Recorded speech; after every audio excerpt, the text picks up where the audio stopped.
کہ وہ آخری نبی جب آئے گا تو وہ خود اکیلا سخی نہیں ہوگا، اس کے گھرانے والے بھی سخی ہوں گے۔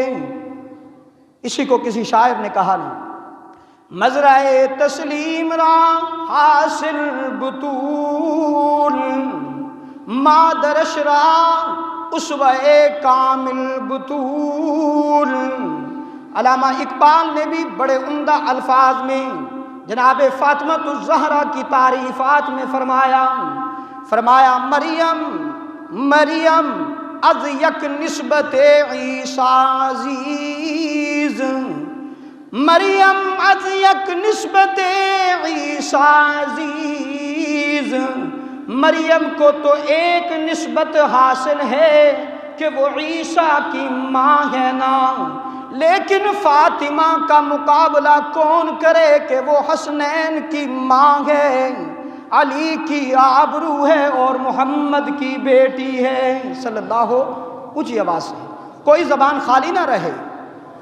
اللہ کے رسول مسجد نبی کے منبر پر تشریف فرما ہیں، رمضان المبارک کا مہینہ ہے، پہلی سیڑھی پر قدم رکھا، فرمایا آمین، دوسری سیڑھی پر قدم رکھا، فرمایا آمین، تیسری سیڑھی پر قدم رکھا، فرمایا آمین۔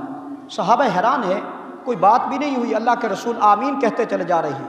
اللہ کے رسول نے فرمایا ہاں، ابھی جبرائیل آئے تھے، پہلا انہوں نے پہلی بد دعا یہ کی، محبوبم جو رمضان المبارک کا مہینہ پائے اور اللہ کو راضی نہ کر سکے اور رمضان کی قدر نہ کر سکے وہ ہلاک و برباد ہو جائے۔ رحمت عالم صلی اللہ علیہ وسلم نے فرمایا آمین۔ بڑی سخت بات ہے، بڑی سخت بات ہے میرے دوستو۔ وہ نبی جس نے کبھی بد دعا نہیں کی، جس نے رمضان کی قدر نہیں کی، اس کے لیے بد دعا میرا محبوب کر رہا ہے۔ دوسری سیڑھی پر قدم رکھا، پھر کہا آمین۔ اللہ کے رسول نے فرمایا کہ جب دوسری سیڑھی پر میں نے قدم رکھا تو جبرائیل نے کہا اللہ کے رسول جس کے ماں باپ زندہ ہوں وہ اپنے ماں باپ کو راضی نہ کر سکے وہ ہلاک و برباد ہو جائے۔ میں نے کہا، اللہ کے رسول فرماتے ہیں میں نے کہا آمین۔ اتنی بڑی سخت بد دعا ہے۔ اور تیسری سیڑھی پر جب قدم رکھا تو جبرائیل علیہ السلام نے فرمایا، بد دعا دی کہ اللہ کے رسول وہ بندہ ہلاک و برباد ہو جائے جس کے سامنے آپ کا نام نامی اسم گرامی آئے اور وہ درود و سلام نہ پڑھے، وہ بھی ہلاک و برباد ہو جائے۔ اس لیے بلند آواز سے کہیے صلی اللہ علیہ وسلم۔ یہ فاطمہ الزہرا میرے محبوب کی لخت جگر ہیں۔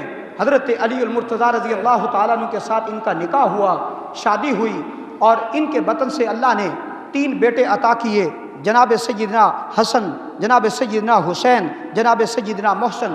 سیدنا محسن بچپن میں فوت ہو گئے اور 2 بیٹیاں اللہ نے عطا کی، ایک کا نام حضرت زینب اپنی بہن کے نام پر حضرت فاطمہ الزہرا نے رکھا، اور ایک بیٹی کا نام ام کلثوم نے رکھا۔ یہ اہل بیت کا تعارف یعنی فاطمہ الزہرا کے گھر کی بات کر رہا ہوں میرے دوستو۔ وہ پیغمبر علیہ السلام کی بیٹی فاطمہ الزہرا 3 رمضان المبارک کو جب وفات کا وقت آتا ہے تو وفات سے قبل انہوں نے 1-2 وصیتیں کی۔ جب بیماری کے عالم میں تھیں اللہ کے رسول صلی اللہ علیہ وسلم نے یہ بھی بشارت دی تھی، فاطمہ سب سے پہلے مجھے جو سب سے پہلے ملے گی میرے خاندان میں سے وہ تو ہوگی۔ فاطمہ رضی اللہ تعالیٰ عنہ پیغمبر کی وفات کے بعد 6 مہینے زندہ رہیں۔ 6 مہینے کا کتنا عرصہ ہے، اور 6 مہینے بھی وہ غم میں گزارے، انہوں نے پریشانی میں گزارے۔ جناب فاطمہ الزہرا کے پاس حضرت ابوبکر صدیق کی بیوی جناب اسماء بنت امیس خدمت کے لیے کھڑی ہیں، اور آخری وقت میں حضرت